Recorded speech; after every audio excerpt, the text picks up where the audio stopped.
La Bible quotidien.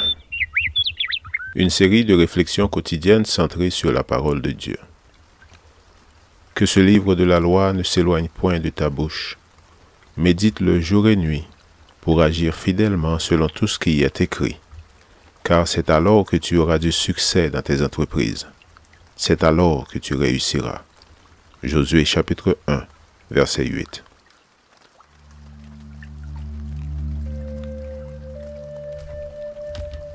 Aujourd'hui, le 10 août, votre Père céleste. Regardez les oiseaux du ciel. Ils ne sèment ni ne moissonnent. Ils n'amassent rien dans des greniers et votre Père céleste les nourrit. Ne valez-vous pas beaucoup plus qu'eux? Matthieu 6, verset 26.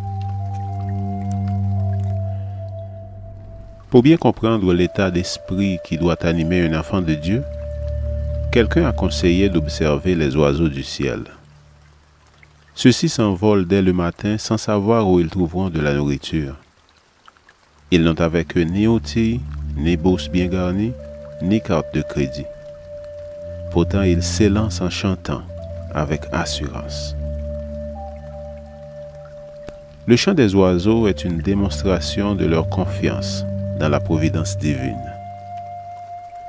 Nous devrions nous-mêmes être animés d'une telle gratitude, d'une telle confiance dans le Seigneur, en comptant sur ce qu'il nous accordera, car notre Père céleste sait toujours ce qui nous convient le mieux.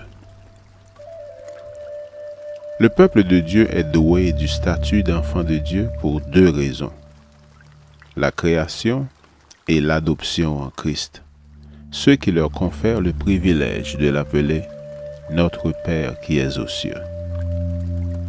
Quelle merveilleuse expression, quelle belle reconnaissance d'autorité. Oh, si je suis le Père, sur quoi repose mon bonheur? Si vous êtes mes enfants, où est donc votre obéissance?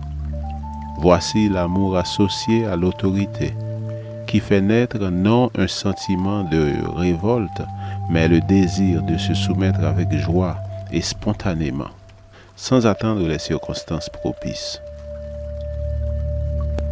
Les enfants de Dieu devraient lui obéir dans un élan de joie et d'amour. Le service de Dieu ne doit pas être semblable à celui d'un esclave qui se plie aux ordres de son maître. Considérons-le plutôt comme un cheminement entrepris selon la volonté divine, simplement parce que c'est sa volonté et que nous l'acceptons avec joie et amour. Nous devrions lui livrer notre être tout entier en tant qu'instrument de justice, car la justice est la volonté de notre Père.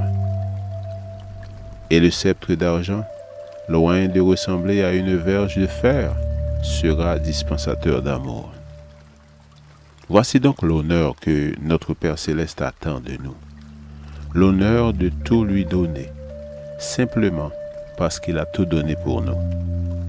En l'appelant notre Père, nous lui déclarons: je ne désire rien que d'être ton enfant obéissant. Amen.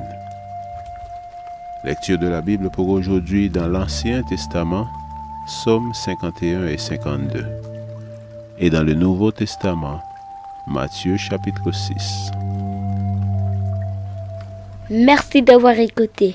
Je vous souhaite de passer une excellente journée avec Jésus. À la prochaine!